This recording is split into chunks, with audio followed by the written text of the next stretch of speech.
So I got an email this morning that I thought was so good I wanted to make an entire video about it. Basically, the listener was asking, what did you do in the beginning to stay inspired and stay motivated? He says that he'll edit a photo, he'll post it online, he'll feel really good about it, and then he'll start seeing other photos from other photographers online that are just miles better than his own, and he starts getting really down on himself and really discouraged because there's so many other really good photographers out there with work that he feels is better than his own. The first thing that you need to know is that's never going to stop. That's never going to end. I'm constantly looking at photos online and just like holding my head in my hands and feeling discouraged because people like Mark Adamus and Ryan Dyer and Michael Shainblum and Alex Noriega, their work is so amazing. I don't feel that I'm ever going to reach that level of mastery with my own photography. But the important thing to know and the important thing to hang on to is the fact that it does not matter. Photography is not a sport. It's not a competition. It's not something that you can ever be the best at. It's an art. It's about doing things that make your soul, doing things that make you feel good, doing things that you love and to express yourself. The only person you should ever compare your photography to is yourself. And to see that slow, steady growth is the best feeling that you ever get in photography, is to see yourself just slowly getting better and to see yourself slowly working harder to, better express yourself with the photography that you're doing. Social media has done a lot of really amazing things for photographers. The very fact that I'm speaking to thousands of people by staring at my little camera and getting my opinions out is just mind-blowing. It's crazy. And this is the world that we live in now. But there's a downside. Granted, we can post our photos online and people from around the world can see them, but the problem is that we're constantly subjected to the best photography in the world.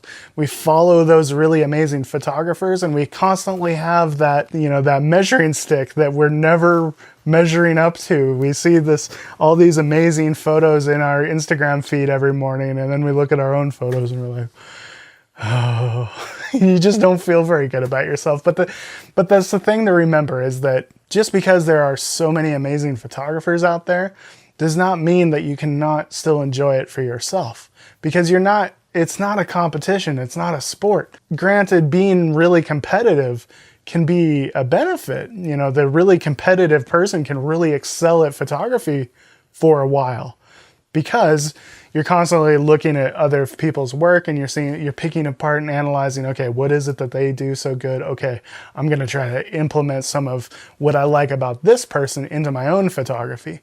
And that will really fuel a competitive person for a while. But the problem is once you reach a certain point in your photography where you start looking around and there's not quite as many people that are better than you anymore, you start to lose your reason for photography.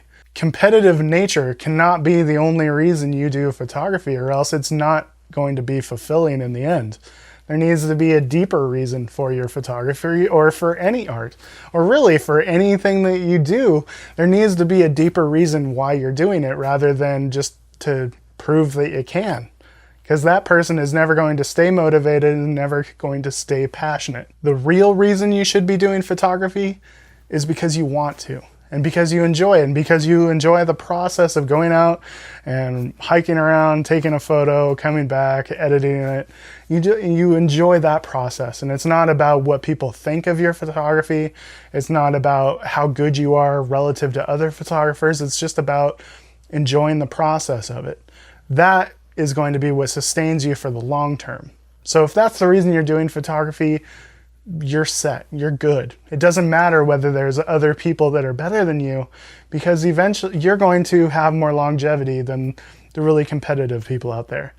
And I say this with the caveat that I am one of those competitive people. I thrive on, trying to be the best at everything. But there comes a point when you reach, where you start to lose your fire. There has to be a reason deeper than just doing it to be the best, because that will never lead you to be the best. The people that actually become the best are the ones that are passionate and would do it even if nobody saw their photo in the first place. They do it because they love to do it.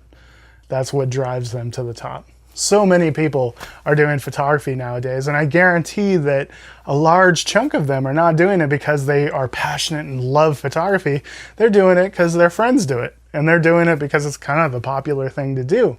And for that reason, photography is a little bit of a fad right now. There's a lot of people doing photography that probably don't love it. They're doing it because it's kind of the in thing to do. In another 15 years, I bet there's far fewer photographers than there are today, just because it won't be quite as cool to be a photographer. So that's kind of my ramble for this subject, is that you need to be doing it for you, and you need to only compare yourself to yourself. Look at yourself and see those small increments of growth, enjoy the process of getting better, and only put that measuring stick up against the wall to measure yourself against. Don't ever measure yourself against other people that have been doing it for far longer. That's going to do nothing but discourage you, and it's pointless, because photography is not a sport, it's not a competition, it's an art. Thank you guys so much. Make sure you like and subscribe, and we'll see you in the next video. Bye-bye.